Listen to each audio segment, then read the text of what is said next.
Les Anglais ont été de fervents amateurs de la porcelaine de Vincennes-Sèvres depuis les premières années de l'entreprise. Dans les premières années du XIXe siècle, ce fut le cas en particulier des membres de la famille royale, surtout le prince de Galles, futur George IV, et son cercle d'amis. Conscient de ce goût, Louis-Philippe offrit à la reine Victoria de nombreuses créations modernes qui ont été bien étudiées par Geoffrey de Bellaigue. Je voudrais aujourd'hui vous parler de la suite en prenant la famille royale dans un sens un peu plus large, sans pouvoir citer tout, faute de temps. Victoria fit continuellement preuve de son intérêt pour Sèvres par des acquisitions régulières. Par exemple, lors de la première exposition internationale à Londres en 1851, elle acquit 2 pièces aux techniques nouvelles. Un vase étrusque de Naples, dont la forme venait d'être dessinée par Henri Labrouste et dont les décors innovaient en étant peints directement sur le biscuit, l'aspect mat étant censé évoquer les céramiques antiques, témoignant du succès du style néo-grec. En outre, ces décors peints par Barria, d'après des études de Jean-Louis Hamon, étaient constitués de frises en continu plutôt que d'être placés dans des réserves. Le second vase de cette paire, acheté par une commission spéciale, se trouve aujourd'hui au Victoria and Albert Museum. La reine avait également acheté 2 exemplaires du vase de l'agriculture dessiné par Jules Klagmann et obtenu par la technique améliorée du coulage. Encouragé par cet intérêt, Napoléon III offrit au prince Albert, lors de l'exposition à Paris en 1855, un vase commémoratif spectaculaire, haut de 1,50 m. La forme avait été dessinée par le directeur artistique Jules Dieterle dès 1851. L'importante frise, elle aussi en continu et sur biscuit, avait été peinte par Antoine Brunel-Roch d'après une toile de Jean-Léon Gérôme représentant les puissances des 4 parties du monde apportant les productions de leur industrie à l'exposition universelle. Outre la frise, Jérôme avait dessiné les 4 masques destinés à soutenir le lourd culot. Je vous montre les dessins de l'Afrique et de l'Amérique avec les moules correspondants qui témoignent de l'important travail de mise au point effectué par Ambroise Choiselat. Cette même année 1855, peut-être pour ne pas faire de jaloux, Napoléon III offrit à Victoria pour son anniversaire la copie sur porcelaine d'un tableau de Jacob Ruysdael du Louvre, Le coup de soleil, peinte par Jean-Baptiste Gabriel Langlacé en 1838. Geoffrey de Bellaigue avait eu beaucoup de mal à retrouver cette plaque quand il voulut la publier, parce qu'elle avait été rangée par erreur dans une réserve de tableaux sur toile. En 1856, sur décision du ministère d'État, on offrit un présent nettement plus modeste à la reine Victoria. Une paire de vases coniques d'une forme nouvelle, au départ avec un décor classique, fond bleu et couronne de fleurs, sur lequel Gérard de Richweiler avait rajouté 2 chiffres très compliqués de la reine.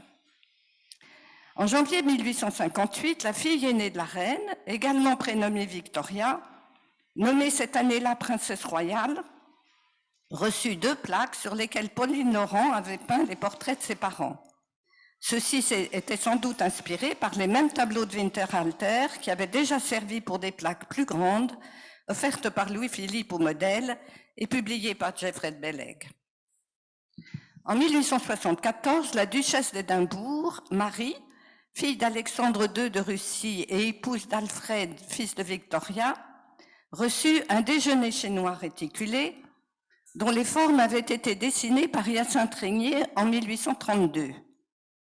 Les numéros de référence lors de la livraison prouvent qu'il s'agit d'un ensemble entré au magasin de vente le 31 mars 1861 et décoré par François et Joseph Richard et décrit « décor en or, couleur genre chinois ».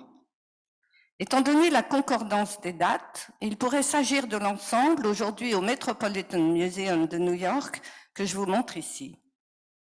En 1878, on livra au Palais de l'Élysée, pour présent à Son Altesse Royale la Princesse de Galles, un déjeuner avec les mêmes formes et un décor moins riche, à en juger par les prix. Il s'agit alors d'Alexandra, fille de Christian IX de Danemark et épouse d'Albert-Édouard, le fils de Victoria, et futur roi Édouard VII en 1901. Cette même année 1878, on livra à ce prince de Galles un service de dessert au décor très traditionnel, fond bleu, décor en relief et bouquet de fleurs peint par Louis Martinet. Il se peut que cet ensemble ait paru insuffisant puisque dès 1879, on envisagea de donner au prince, en souvenir de l'exposition universelle de 1878, 100 assiettes avec marlis bleu, frises en or relief et armoiries du prince en couleur rose et d'or. Elles lui furent finalement données en 1881 par le gouvernement de la République.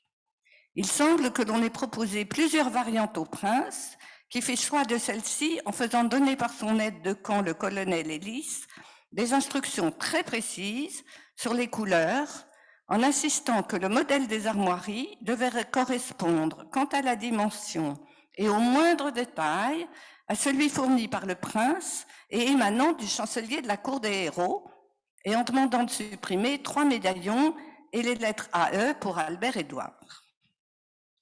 Il est difficile de déterminer le destinataire du cadeau suivant en mai 1908, puisque le registre des sorties mentionne Son Altesse Royale le Prince de Galles, alors que celui des entrées au magasin de vente porte en moins mention de la princesse de Galles.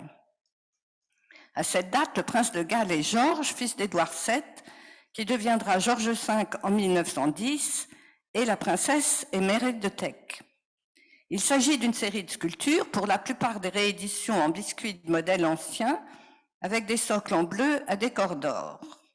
Les seules pièces modernes sont le buste de Marquisette, d'Odile Philippard Champagne, et les perruches inséparables de Georges Gardet, dont on précise qu'elles sont émaillées. La politique de réédition des modèles du XVIIIe siècle, accentuée par Émile Bourgeois, devenu directeur en 1908, se termina par les œuvres les plus complexes.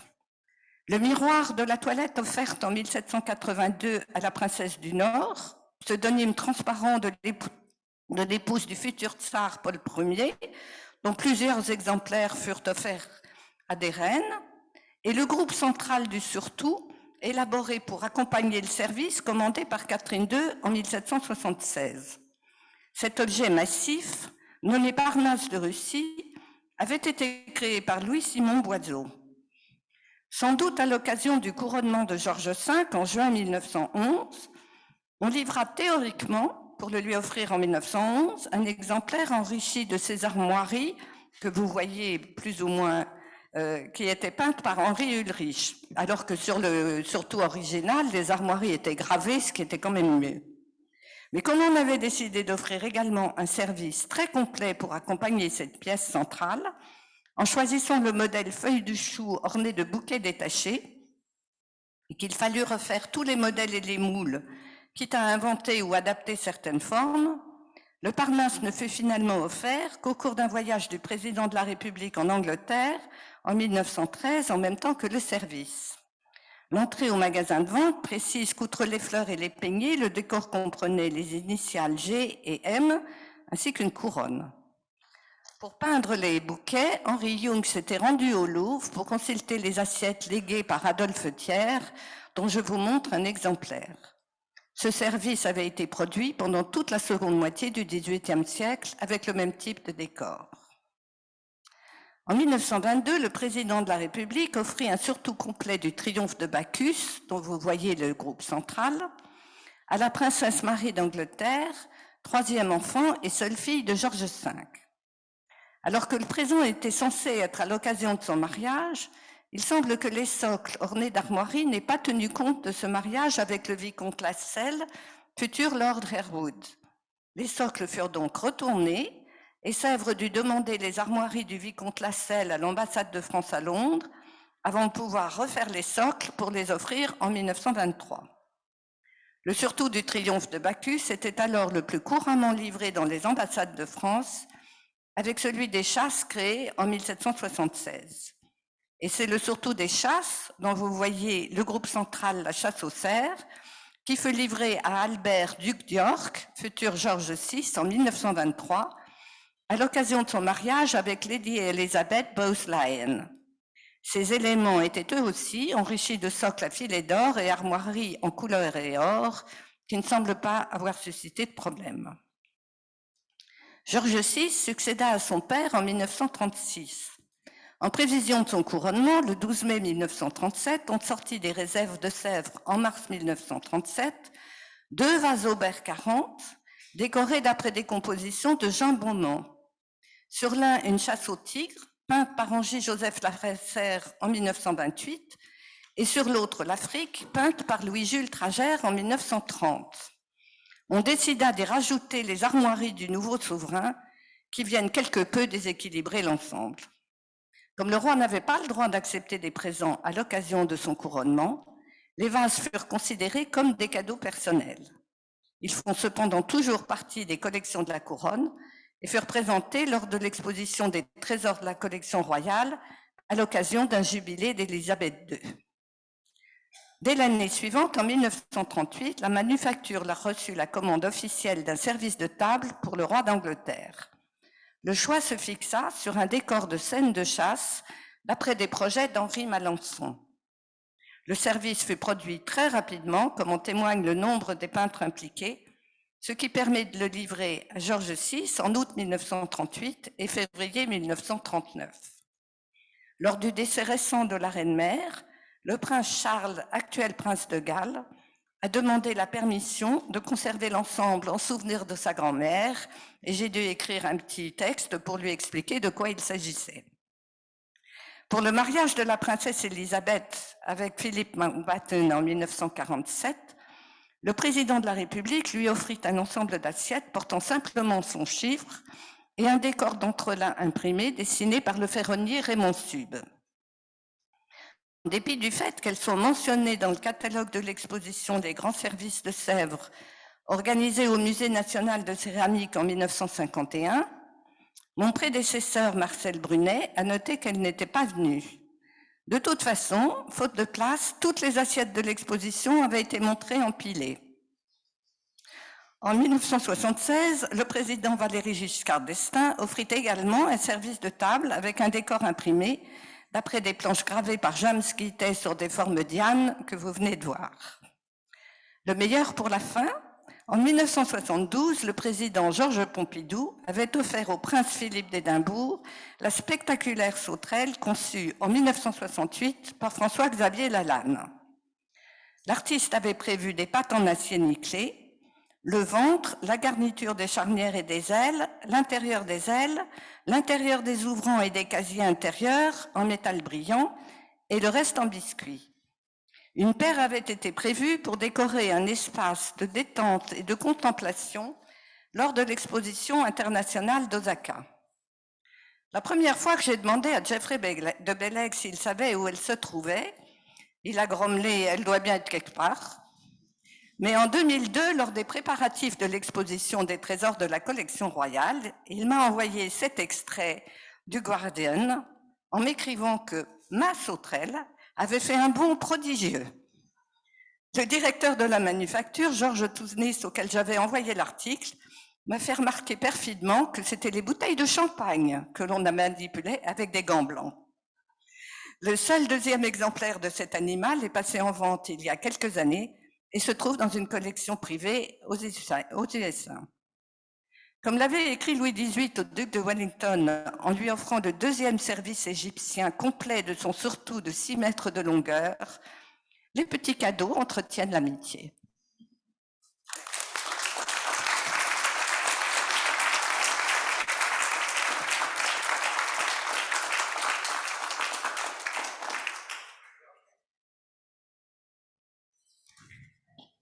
Un immense merci à nos 3 expertes et grandes dames de la manufacture de Sèvres. Est-ce que vous avez des questions à leur poser?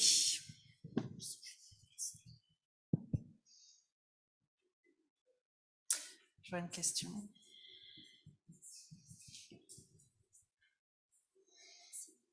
Bonjour. Je voulais savoir, le service Diane, c'est un service qui est utilisé depuis combien d'années? À partir de quand c'est devenu un des services d'expression des artistes et comment s'est fait ce choix? Est-ce que c'est avec un artiste en particulier ou est-ce que ça a été décidé par la manufacture de le proposer presque systématiquement comme cette espèce de grande page blanche ronde aux artistes qui interviennent? Alors, le service, c'est bon? Le service Diane a été dessiné par Alain Gauvenet, qui était un des modeleurs de la manufacture de Sèvres en 1960. Et il a été peu utilisé au départ, et c'est quand Serge Gauthier est arrivé comme directeur de la manufacture en 1964 qu'il a considéré que c'était la forme idéale pour tous les artistes contemporains auxquels il voulait faire appel. Et donc c'est à partir de 1964, grosso modo, qu'on a systématiquement proposé ce décor aux artistes contemporains, qui n'étaient pas du tout obligés de l'utiliser.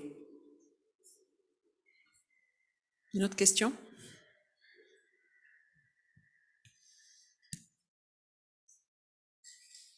Le service bleu Élysée, y a-t-il des pièces de forme? Y a-t-il des pièces de forme dans le service bleu Élysée? Il n'y a pas de pièce de forme, il n'y a que la forme ou les formes que je vous ai présentées. C'était vraiment une commande pour des assiettes exclusivement. Après, ça pourra peut-être devenir un projet avec l'artiste ou l'Élysée s'il le souhaite, mais non, que des assiettes. Et donc, alors, à partir de la forme Diane, vous l'aviez reconnue, donc 60 ans plus tard, c'est toujours la même. Et alors, on sert dans des plats en argent, il a déjà servi, le service. Alors oui, effectivement, je vous confirme, il a effectivement déjà servi à plusieurs reprises. Les pièces de forme qui servent pour le service sont effectivement soit des plats en argent, soit des plats en porcelaine de Sèvres, mais qui sont issus d'un autre décor que celui-ci, parce que comme vous l'avez compris, avec l'évolution des manières de table que nous connaissons, les pièces de forme sont de moins en moins utilisées. Nous ne sommes plus comme au 19e siècle avec les plateaux de pot à jus, les presses d'entremets et autres noms exotiques de pièces de service. Le service est singulièrement simplifié avec aussi la réduction significative du nombre de plats qui sont présentés aux convives. Mais on sert à l'Élysée, c'est un service à l'assiette, alors on apporte une assiette toute préparée ou alors, il y a des plats Alors, ça dépend des mandats des présidents. Et donc de leur volonté, et puis ça dépend aussi de la configuration dans laquelle vous êtes. Lorsque vous êtes dans un dîner d'État, le service est à la française pour l'ensemble du service du repas. Lorsque vous êtes sur les repas de travail, ce qui a été très nettement mis en place au départ par M. Sarkozy, mais qui est maintenant un système de fonctionnement commun sous le mandat de M. Macron, notamment depuis l'épisode du Covid et qui a été gardé comme habitude, c'est que les repas sont des repas réunions. Donc les tables sont dressées de manière à ce que les dossiers puissent être placés à côté des services. Vous imaginez la complexité que cela peut représenter en soi. De ce fait, les services sont faits à l'assiette pour que les maîtres d'hôtel quittent la pièce et assurer la sécurité des échanges entre les interlocuteurs.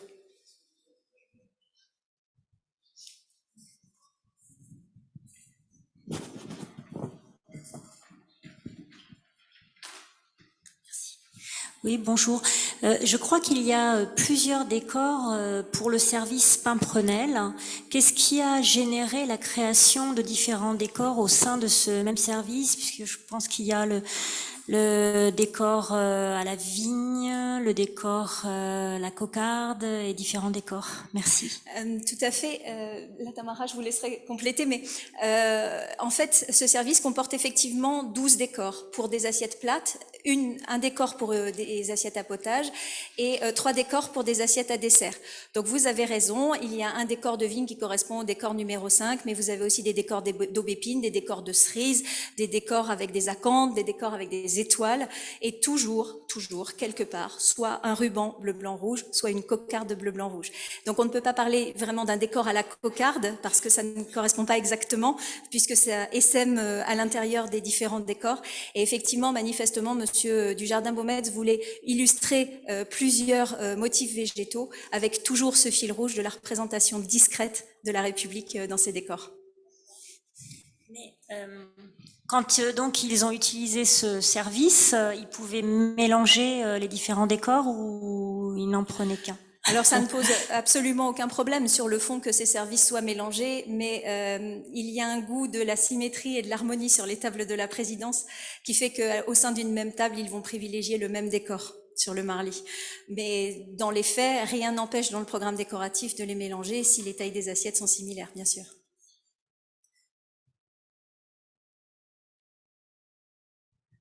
Est-ce qu'on refait des réassortiments pour tous les services anciens ou est-ce que les pièces cassées sont abandonnées? Alors, je vais commencer par la fin, si vous permettez. Les pièces cassées ne sont pas abandonnées, c'est hors de question. Ces œuvres sont des dépôts, donc à ce titre doivent être toutes restituées à la manufacture de Sèvres et nous en faisons le décompte. Je profite ici de ce sujet pour rendre hommage à l'ensemble de mon équipe qui se consacre beaucoup à ces questions et sans lesquelles nous n'aurions pas la perspective que nous avons été capables d'évoquer aujourd'hui. Donc ces assiettes nous sont restituées, nous en faisons le décompte et ensuite nous les passons devant un comité consultatif de répartition des collections pour acter de leur retour et de leur devenir pour un passage éventuellement dans les collections du musée ou le maintien dans les collections de la manufacture. Sur la question du réassort plus particulièrement, bien entendu, nous procédons au réassort des services à la demande du dépositaire, étant entendu qu'une nuance survient à partir de 2010, qui marque une inflexion dans la politique de l'établissement, puisqu'à partir de cette date, sauf pour la présidence de la République, les services du Premier ministre et le ministère de la Culture, les assiettes ne peuvent plus être déposées. Elles doivent être achetées par les personnes, les ministères qui les demandent. Mais effectivement, pour finir de répondre, les réassorts sont réguliers et ce qui assure la continuité de ces services jusqu'à nos jours. Ça est bien entendu le grand soin que les intendants et argentiers portent tous à nos assiettes parce qu'il faut avoir conscience qu'ils savent très bien de quel patrimoine ils ont la charge et qu'ils mettent un point d'honneur à le transmettre à leurs successeurs. Un petit complément d'information, quand une assiette, par exemple l'assiette aux oiseaux que j'avais évoquée, que vous avez montrée, dont on voit bien qu'elle est quand même qu'il y a un décor à l'or qui est très important. Si l'assiette est cassée, n'est pas réparable, elle n'est pas cassée et jetée à la poubelle, on récupère l'or, on récupère tout. Je crois que c'est une précision importante à avoir à l'esprit. Parce que toutes les pièces ne peuvent pas rentrer en collection ou ailleurs, donc rien ne va à la poubelle, on récupère. Vous imaginez bien, mais je préfère le dire.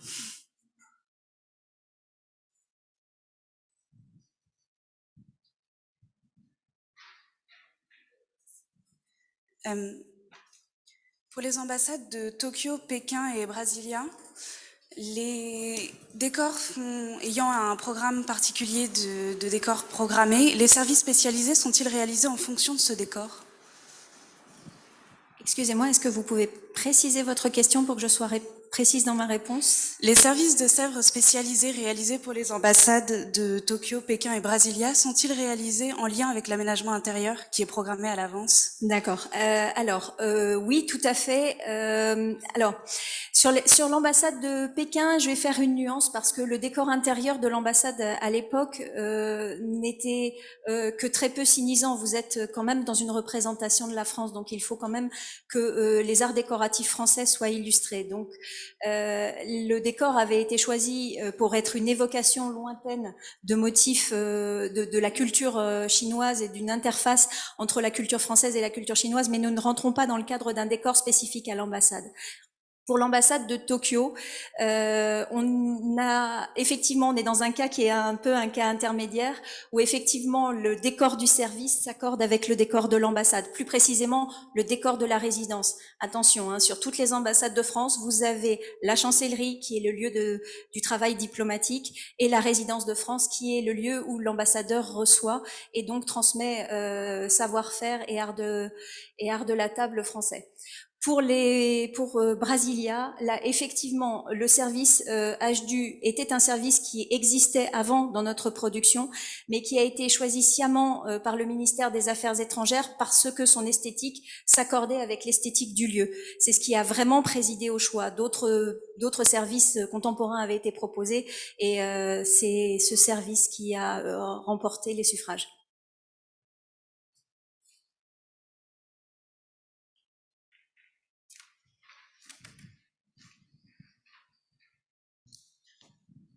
Est-ce que, merci à toutes pour vos interventions. Est-ce que le scandale, ou en tout cas la polémique qui a émergé avec le dernier service de l'Élysée, vous a surpris, et qu'est-ce qu'il vous a finalement permis de peut-être d'expliquer voilà, au grand public, et en quoi il a pu peut-être voilà, être intéressant aussi pour Sèvres et la manufacture? Merci beaucoup pour cette question. Alors, on va plutôt parler de polémique. En effet, au moment où ce projet a été lancé, l'Élysée et la manufacture de Sèvres s'inscrivaient dans cette longue tradition que nous venons d'évoquer, et donc était assez naturel pour nous et assez significatif, je le disais tout à l'heure, de cet élan, de cette modernité qui entrait à l'Élysée. Un certain nombre de journalistes se sont emparés du sujet, considérant que l'Élysée dépensait une fortune pour s'acheter un nouveau service, comme si, il y avait eu facturation pour ce service, et comme si, deux, le président de la République s'emparait pour lui-même de ce service. Donc on était dans une polémique assez complexe, sur la défensive au départ, pour expliquer qu'on s'inscrivait dans une longue tradition, que cette tradition de création et de production est financée au titre des missions de l'établissement public, qui est donc subventionné pour assurer la transmission de ses savoir-faire, créer, produire. Et donc ce service n'a pas donné lieu à une facturation, à une tarification, puisque nous sommes un établissement public et dont c'est une des missions. Et ce que ça nous a permis d'éclairer, eh bien, finalement, ça a permis de parler d'une institution dont on parlait assez peu, et donc de remettre en lumière le rôle de l'institution et de la manufacture en particulier, avec ce qui est finalement une commande publique auprès d'un artiste qui a été rémunéré pour son intervention, alors même que, encore une fois, la manufacture est subventionnée pour sa production, mais l'artiste a été rémunéré, et donc c'est finalement, ça a été l'occasion pour nous d'expliquer les choses d'un point de vue économique. Après, si vous voulez, ce qui était compliqué et que je regrette, c'est qu'on n'a pas pu montrer que cette manufacture, comme toute autre institution culturelle, accompagne des artistes, produit, y compris pour la diffusion au public, et que finalement une production d'une œuvre d'art dans ce cadre-là s'inscrit de la même manière qu'une production d'un spectacle, d'une exposition, dont finalement tout le monde se fiche de savoir. Encore une fois, on est redevable. Il s'agit d'argent public, et donc on est redevable. On doit rendre des comptes. Mais voilà, ce qui était important, c'était de montrer qu'on était dans ce même cadre. Et je pense que c'était difficile de le comprendre, parce que on a cette particularité qui fait notre force, mais qui fait la difficulté à comprendre ce qu'on est. On est à la fois institution publique et en même temps manufacture, et donc parfois comparé à de grandes maisons qui sont privées et qui facturent évidemment des sommes astronomiques pour les productions qu'elles réalisent. Donc voilà, c'était une polémique compliquée, à laquelle nous n'étions pas préparés, qui a permis d'éclairer un certain nombre de choses, sans doute pas suffisamment, mais à charge pour nous de continuer à communiquer. Et l'exposition à table était, quelques années plus tard, une opportunité pour nous justement de montrer cette pièce, de la partager avec le grand public, et d'expliquer ce processus de création et de fabrication qui renvoie encore une fois à des missions auxquelles on est tous attachés, et en particulier les Français qui sont fiers de ces savoir-faire qui sont représentés ici. On va peut-être conclure cette première session et effectivement ça a permis, et notamment les interventions cet après-midi, de clarifier un des rôles très importants et peut-être pas du tout connu finalement du grand public. Si on connaît le rôle de la manufacture justement dans l'histoire et sa relation avec le pouvoir, c'est peut-être un petit peu plus opaque aujourd'hui et c'est pour ça qu'on a aussi cette vocation à l'expliquer dans des expositions, dans des conférences comme aujourd'hui, et même, je crois qu'il y a un reportage télé qui se prépare sur justement une de ces missions. Donc, vous voyez que c'est aussi d'intérêt public. Merci beaucoup. Merci à nos 3 brillantes grandes dames de Sèvres et on continue avec le suite du programme. Merci.